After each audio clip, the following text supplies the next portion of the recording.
कैमरे के अंदर बैठ के नमस्कार जी, मैं शुभम सांगवान। स्वागत है आप सबका मेरे चैनल पर। लगभग 2 हफ्ते बाद जो है वीडियो डाल रहा हूँ मैं, और धीरे धीरे ट्राई करेंगे अब और ज़्यादा कंसिस्टेंट होने के। तो उन बातों को साइड में रखते हुए आज जो है वापस एक और अपनी टोयोटा कैमरी की वीडियो के साथ आप सबके सामने मैं आ गया हूँ। पिछली वीडियो में मैंने जो है इसका 0 to 100 का एक टेस्ट दिखाया था, जिसके अंदर इसने बहुत तगड़ा परफॉर्म कर रहा था। अब जो है थोड़ा थोड़ा काम कराना इस गाड़ी के अंदर हो चुका है ज़रूरी। एक होता है यार, अगर आप चल रहे हो, आप जो है नॉर्मल जीवन है उसके अंदर, अगर आपने जूते बढ़िया नहीं पहन रखे तो आपको कंफर्ट नहीं मिलता, आपने चप्पल बढ़िया नहीं पहन रखी हो तो आपको कंफर्ट नहीं मिलता। ऐसे ही जो है अपनी गाड़ियों के जूते या चप्पल में बोलूँ, वो होते हैं इनके टायर।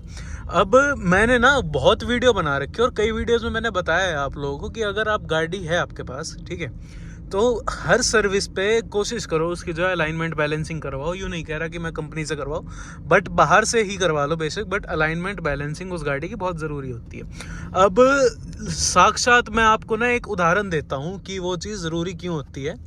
कैमरी के ना अभी मैं आपको एक क्लिप दिखाता हूँ जिसमें इसके सारे टायर जो है ना, चारों टायर एक ही टाइम के सेम ब्रांड के हैं, ठीक है, एक साथ ही डले थे, लेकिन उनमें से एक टायर ना बहुत तगड़े तरीके से घिस चुका है, बहुत बुरा घिस चुका है।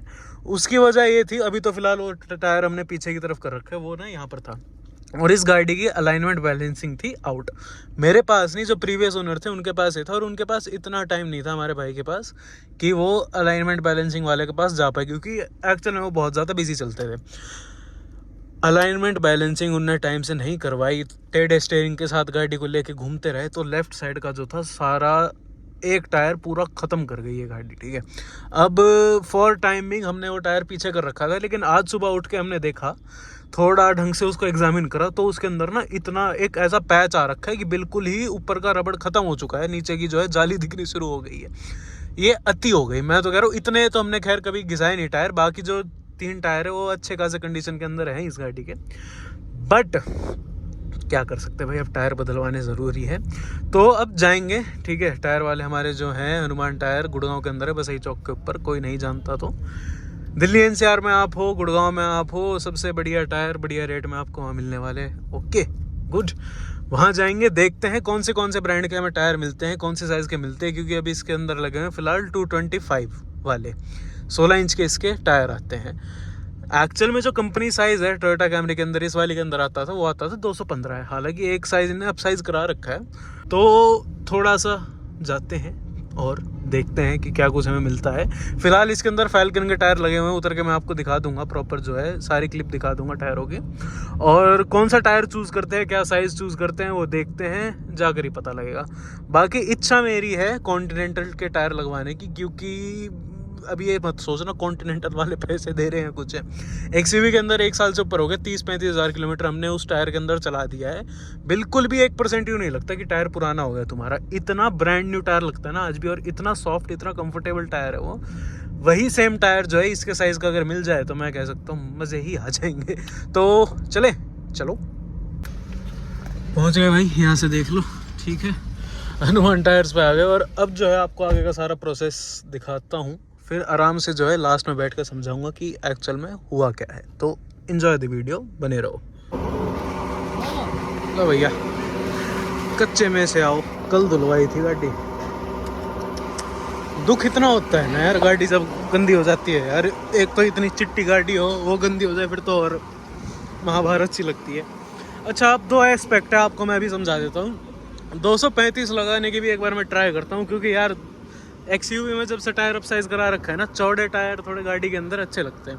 अभी वैसे ही थोड़े पतले लगते हैं, थोड़े और पतले हो जाएंगे तो अजीब तो लगेंगे, बट ठीक है, लेट्स सी। एक बार 235 चढ़ा के और लगा के देखते हैं कि कितना कुछ कंपैटिबल आता है गाड़ी के अंदर। आओ देखें।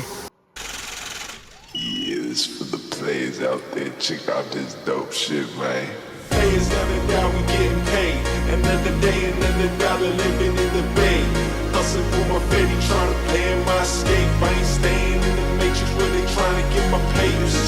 Players never die, we getting paid. Another day, another dollar, living in the bay. Hustling for my fetty, trying to play in my escape. I ain't staying in the matrix, really trying to get my papers.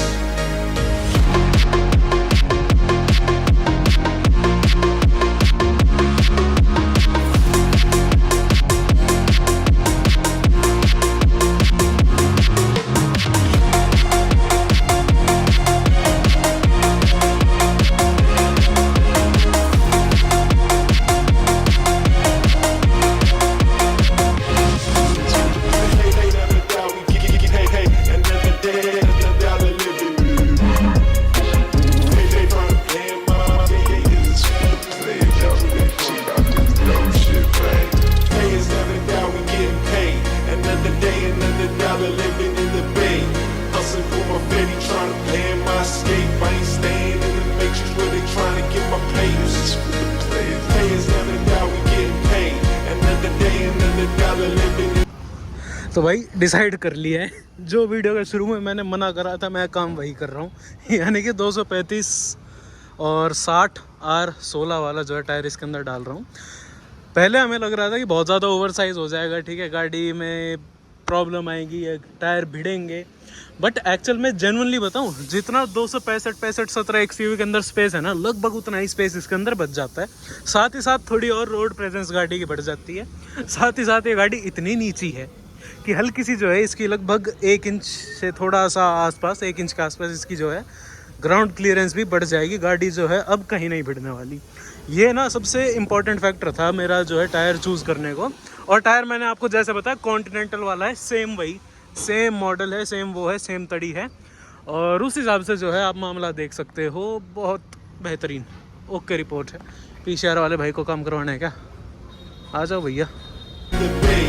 Hustling for my Fetty, trying to plan my escape. I ain't staying in the matrix where they trying to get my papers.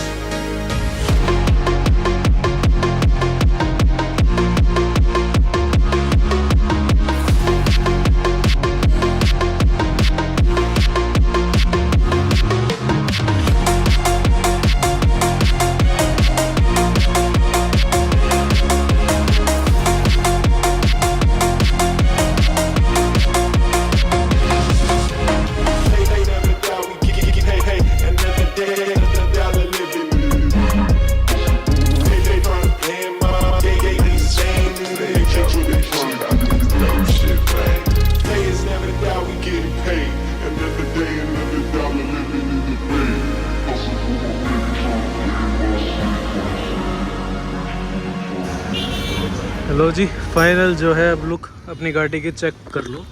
215 इसका ideal size है, 225 हमने लगवा रखा था, 235 हमने लगवा लिया है। अब आ जाता हूँ मैं अपनी पर्सनल उसके ऊपर। वो खड़ी अपनी XUV, 35,000 किलोमीटर वो गाड़ी चल चुकी है। अभी तक टायर जो है बिल्कुल एज इट इज़ नए दिखते हैं। सेम ब्रांड सेम मॉडल जो है कॉन्टिनेंटल के मैंने डलवाया 235 और 60 और R16। मैं पर्सनली अगर मेरे से पूछो ना कि अपनी गाड़ी के अंदर कौन सा टायर लगा है, इस कॉन्टिनेंटल के अंदर अगर आपकी गाड़ी के टायर का साइज़ आता हो ना, लगवा लो भाई साहब। सबसे सॉफ्ट, सबसे प्यारे, सबसे रफ एंड टफ और सबसे रगेड, और मैं कह रहा हूँ चुम्मीस मेरी एकदम मज़ेदार टायर है। 215 लगवाने आए थे, लगवा लिए, अब जो लगवा लिए, ठीक है। और फ़ायदा इसका ये हुआ, ग्राउंड क्लियरेंस गाड़ी की जो है लगभग 15 mm बढ़ चुकी है। और पहले 160 mm का जो है इसके अंदर ग्राउंड क्लियरेंस आता था, अब जो है 175 mm का ग्राउंड क्लियरेंस हो गया है। फ़ायदा ये है, ऐसी मरी हुई ख़राब सड़कों के ऊपर ये गाड़ी जो है थोड़ी ढंग से चल पाएगी। हमने हमेशा वो चलाई है, ठीक है, ऊंची ऊंची चलाई है। इस गाड़ी के अंदर हमें ग्राउंड क्लियरेंस की सख्त ज़रूरत थी। सिविक थी, वो भी हमने ऊंची उठवा रखी थी। इसके शौकरों के साथ खिलवाड़ करने की जगह हमने सोचा टायर जो है अच्छे साइज़ के अंदर डलवा दिए जाए। टायर डले, अलाइनमेंट हो गई, बैलेंसिंग हो गई, गाड़ी इज़ गुड टू गो। अब जो है निकलते हैं यहाँ से, फिर जो है आपको एक सही हाईवे रन पे मैं आपको ढंग से समझाऊँगा कि क्या कुछ ये है टायर का, क्या कुछ रिस्पॉन्स निकल के आता है। तो अभी तो चलो निकलते हैं और इसका एक हाईवे रन लेते हैं। पहले से क्या कुछ फ़र्क आता है आपको मैं चलाते टाइम बताऊंगा। तो जी चारों टायर जो है हमने बदलवा लिए हैं, और उसके बाद ड्राइविंग के अंदर क्या क्या जो है फ़र्क आपको पता लगेंगे। सबसे पहली चीज़ जो है स्टीयरिंग के रिस्पॉन्स के अंदर, गाड़ी में बैठते अब जैसे गाड़ी को स्टार्ट करोगे, 2 इंच गाड़ी को हिलाओगे ना, तभी आपको पता चल जाएगा कि गाड़ी ने जो है बूट बढ़िया पहन लिए अब। और स्टीयरिंग रिस्पॉन्स ऑन पॉइंट हो गया। जो पहले स्टीयरिंग ढीला ढाला सा चल रहा था ना, एकदम अब ऐसे सटीक, यूं नाक की सीधाई में बिल्कुल ऐसा स्टीयरिंग हो रखा है। और स्टीयरिंग का रिस्पॉन्स जो है ना, कि कितना कुछ आपको प्लांटेड फील करवा रही है गाड़ी, कितना कुछ जो है स्टीयरिंग हल्का हल्का घुमाने में कितना कुछ गाड़ी आपको फीडबैक दे रही है, बिल्कुल परफेक्ट हो जाता है। तो कई भाई जो सोचते हैं ना कि यार टायर टाइम पे बदलवाऊँ ना बदलवाऊँ, थोड़ी और घिसने देता हूँ, पूरे ही नंगे कर देता हूँ, वो वाला सीन ना करो, ठीक है। भारत की सड़कें ऐसी हैं, कब हल्की सी चीज़ चुप जाए और आपको लेने के देने पड़ जाए, आपको पता नहीं चलेगा। दूसरी चीज़, टायर की मैंने जो है शुरुआत में आपको हालत दिखाई थी, वो क्यों हुई थी? अलाइनमेंट और व्हील बैलेंसिंग की वजह से। अब वो जो दो चीज़ें हैं ना, जो लोग सोचते हैं कि चलो 20,000 किलोमीटर पे एक बार करवा लेंगे, 2 सर्विस में एक बार करवा लेंगे, 10-15 हज़ार किलोमीटर पर आपकी एक सर्विस होती है। मैं तो आपको 100% कहूँगा कि कुछ नहीं, 1,000-1,500 रुपये की चीज़ होती है वो। 10,000 किलोमीटर पे करवा लिया करो। अलाइनमेंट के साथ साथ व्हील बैलेंसिंग उतनी ही ज़रूरी होती है। अलाइनमेंट और व्हील बैलेंसिंग का एक्चुअल में साइंटिफिक क्या कुछ लोचा है वो मैं आपको समझा दूंगा, ठीक है? उसकी एक डेडिकेटेड वीडियो आएगी जिसके अंदर मैं आपको पूरा साइंस जो है ना अलाइनमेंट और व्हील बैलेंसिंग का, वो कैसा कुछ होता है वो मैं आपको समझा दूंगा। अब कई सवाल होंगे कि भाई साहब ब्रिजस्टोन के ऊपर क्यों नहीं गए, कितने अच्छे अच्छे ब्रांड है, इसके ऊपर क्यों चले गए? कॉन्टिनेंटल ट्राइड एंड टेस्टेड कर दिया, हमारी XUV भी आगे खड़ी है। उसके आपने टायर देखे होंगे, जो भाई जानते हैं, मैंने जब टायर लगवाए थे तब से आप देख रहे होंगे लगभग 30,000 से प्लस वो किलोमीटर जो है वो गाड़ी चल चुकी है उन टायरों के ऊपर। उसके बावजूद आज भी जो है ना वो टायर एज न्यू लगते हैं, बिल्कुल एज इट इज़, और एकदम नए नवेले। देख लो, वो तो गाड़ी थोड़ी गंदी हो रखी है, धुलवा लूँगा ना, बिल्कुल एक नंबर के, बिल्कुल बढ़िया जो है टायर निकल के आते हैं। अब दिखने की बात अलग है, बहुत ज़्यादा जो है सॉफ्ट है ये टायर, ठीक है? रोड नॉइज़ गाड़ी के अंदर बिल्कुल ख़त्म हो गई है। पिछले टायरों के अंदर जो है सड़क की नॉइज़ आ रही थी अच्छी खासी, 80 की स्पीड के ऊपर अच्छी खासी नॉइज़ आ रही थी। बिल्कुल EV की तरह शांत हो चुकी है गाड़ी। इतना फ़र्क आता है नए टायर लगवाने के बाद। एक और बेनिफिट में अगर आपको गिनाऊं तो आपकी जो एवरेज है ना गाड़ी की, कहीं ना कहीं इंक्रीज़ होती है। जैसे ही आप टायर और अच्छे लगवा लेते हो, गाड़ी जो है लोड कम मांगने लग जाती है, गाड़ी अपना हिसाब से और बहुत प्यार से चलने लग जाती है। इससे जो है इंजन के ऊपर स्ट्रेन कम पड़ता है और एवरेज जो है आपकी गाड़ी ठीक निकाल के आती है। अब बोल रहे हो कि मैंने जो है बहुत ज़्यादा अपसाइज करवा ली है। देखो 215 से 235 जो है इस गाड़ी के अंदर हमने लगवाए हैं, उसके अंदर कोई इशू है नहीं। 235 से भी चौड़े के ऊपर अगर आप जाओ तो मेरे ख्याल में वो गाड़ी के अंदर इशू क्रिएट कर सकता है, क्योंकि जैसे मैंने पीछे जगह देखी, बहुत ज़्यादा ऊपर जगह नहीं बच रही है। हालांकि बिल्कुल ही 5 लोग अंदर बैठ जाएंगे, गाड़ी कहीं कूदे फांदेगी तो टायर जो है हल्का सा फेंडर के अंदर की तरफ चला जाएगा, लेकिन फेंडर के अंदर भिड़ने नहीं वाला। तोड़ लो, मोड़ लो टायरों को, कुछ कर लो, लेफ्ट पूरा घुमा लो, राइट पूरा घुमा लो, कूदा लो कहीं से, कुछ जो है कहीं पे भी टचिंग वाला सिस्टम नहीं है इसका। मैंने अच्छे से जो है ट्राई एंड टेस्ट कर दिया। नए टायर गाड़ी के अंदर लग चुके हैं, मैंने आपको सारा समझा दिया है, और फ़ायदे भी मैंने आपको बता दिए क्या कुछ होते हैं नए टायर के। हनुमान टायर्स पे ज़रूर विज़िट करना, आपको जो है बेस्ट से बेस्ट डील मिलने वाली है। मेरा नाम और ले देना, आपको जो है गोविंद भाई पूरा छूट दे देंगे अच्छे से। और मैं कहूँगा कि वहाँ का फ़ायदा ये है, आपको एक तो बिल्कुल ना जायज़ रेट पे आपको सामान मिलने वाला है। और हनुमान टायर्स का ये भी मेरे को बहुत बढ़िया लगता है, अलाइनमेंट बैलेंसिंग ना हमारी सारी गाड़ियों की उनने हमेशा से करी है, शुरू से करी है। कभी अलाइनमेंट बैलेंसिंग की ना मेरे को कोई ऐसा गाड़ी के अंदर परेशानी नहीं आई है, और अगर आई भी है ना तो ऐसे रिजॉल्व हो जाती है। तो गुड़गांव के अंदर या दिल्ली NCR के अंदर कोई बढ़िया टायर वाला भाई आप सोच रहे हो कि मैं सजेस्ट करूं, सजेशन आपने मेरी देख ली है। तो यही थी आज की वीडियो, आशा करता हूँ आपको अच्छी लगी हो। अलाइनमेंट बैलेंसिंग की पूरी जो साइंस है वो मैं आपको अलग से डेडिकेटेड वीडियो के अंदर समझाऊंगा, क्यों इतनी ज़्यादा इंपॉर्टेंट होती है करवानी। और टायर मैंने आपको सजेस्ट कर दिया है, टायर वाला भी मैंने आपको सजेस्ट कर दिया है। कैसी कुछ जो है वो अपनी कैमरे की लुक आ रही है मेरे को कमेंट करके ज़रूर बताना। चैनल पर नए हो सब्सक्राइब करे बिना मत जाना, अलग अलग शॉर्ट्स भी ऑन दी वे हैं। मिलते हैं अगली वीडियो में, तब तक के लिए धन्यवाद।